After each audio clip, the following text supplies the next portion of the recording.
From advanced tanks to lethal anti-tank missiles, explosive mines to ammunition, everything has fallen into Russian hands as trophies.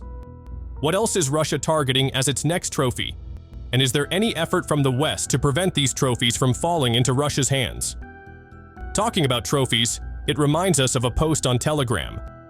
The Russian Ministry of Defense once revealed an exhibition that caught the attention of many. The exhibition showcased various assets that had been seized, including American-made Abrams tanks, German-made Leopards, and dozens of other military vehicles. However, behind this exhibition, there was a statement that garnered even more attention, claiming that no Western military equipment would change the situation on the battlefield. This statement not only shocked the military world, but also had a significant impact on the reputation of Western warfare technology. It wasn't just one type of equipment that was tarnished, but the entire weaponry systems of Western countries, including the US and Ukraine's allies, felt the negative effects. Being abandoned due to fear means a lack of confidence in the weapons carried by Ukrainian forces during combat. Shouldn't these weapons be protecting them?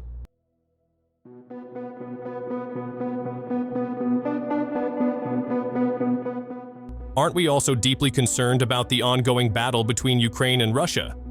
But on the ground, things are far more complicated, including how each side is trying to protect and strengthen their weapons. So, just how far has Russia gone in capturing Western weapons from Ukrainian forces? Recently, an interesting moment emerged once again, this time involving an M113 armored personnel carrier that was successfully evacuated and is currently being restored.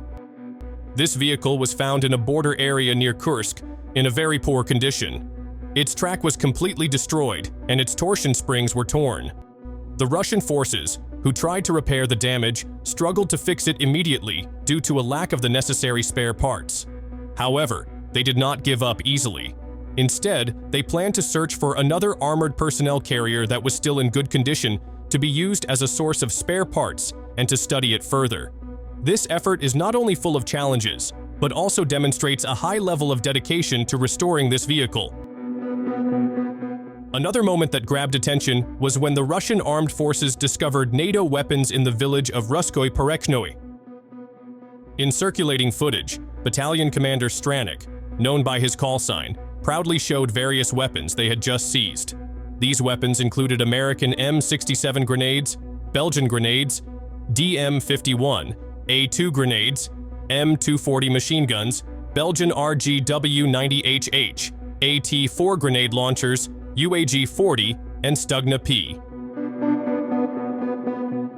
According to Stranik, all of these were the result of their efforts to recover weapons abandoned by Ukrainian forces on the battlefield. It's suspected that these weapons were deliberately left behind out of fear. This statement is supported by what was said by senior driver with the call sign Lord. During 2 days of fighting, Russian forces deployed mortars, artillery, and unmanned aerial vehicles. On the third day, they encountered minefields when entering Ruskoye Porechnoye. There, a fierce battle took place, from being cautious about mines to attacking the Baba Yaga drones. The success of the Russian forces clearly put the Ukrainian forces in a corner, forcing them to retreat hastily to avoid capture. This incident illustrates that every move made there was full of tension and risk.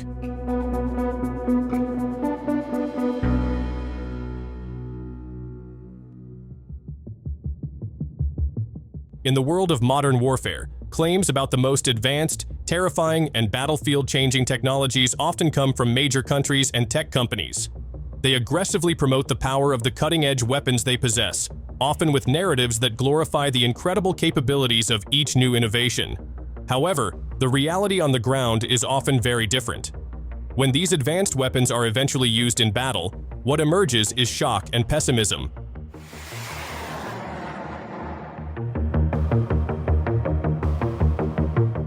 One example is the involvement of the United States in the conflict in Ukraine. The US, with all of its military resources and technology, sent various advanced assets to support Ukraine in the face of Russia's attacks. However, when observing the situation on the ground, many of the weapons and devices provided to Ukraine were simply left unused, not functioning as expected. With high curiosity, the US began closely monitoring this war. They wondered, what is lacking in our technology? This is despite the fact that the US military has been racing to develop, test, and implement various new technological innovations, introducing artificial intelligence and other advanced systems to dominate the battlefield. However, data released by the Russian Ministry of Defense as of January 23, 2025, presents a shocking reality. Since the onset of fighting in Ukraine, Russia has successfully neutralized a total of 652 aircraft, 283 helicopters, and more than 41,000 unmanned aerial vehicles. Additionally, 590 anti-aircraft missile systems, 20,739 tanks, and more than 30,000 other combat vehicles have been destroyed, along with 1,510 MLRS combat vehicles and nearly 21,000 units of field artillery and mortars. These are staggering numbers, reflecting the massive impact that military technology has faced, even when equipped with advanced devices. So, how does the West respond to this reality?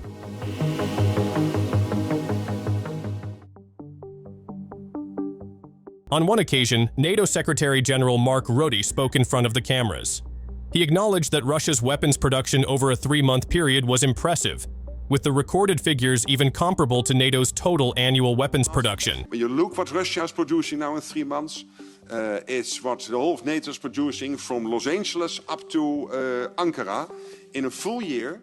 According to Rutte, this reflected an undeniable reality. Western militaries have been hindered by very high standards in terms of quality and precision. While these standards are important, they sometimes slow down the production process. In contrast, weapons produced by Russia come to fruition much more quickly. Observing the developments in Ukraine, NATO has begun to realize that production speed is key. Going forward, they will focus more on speed, without compromising too much on quality.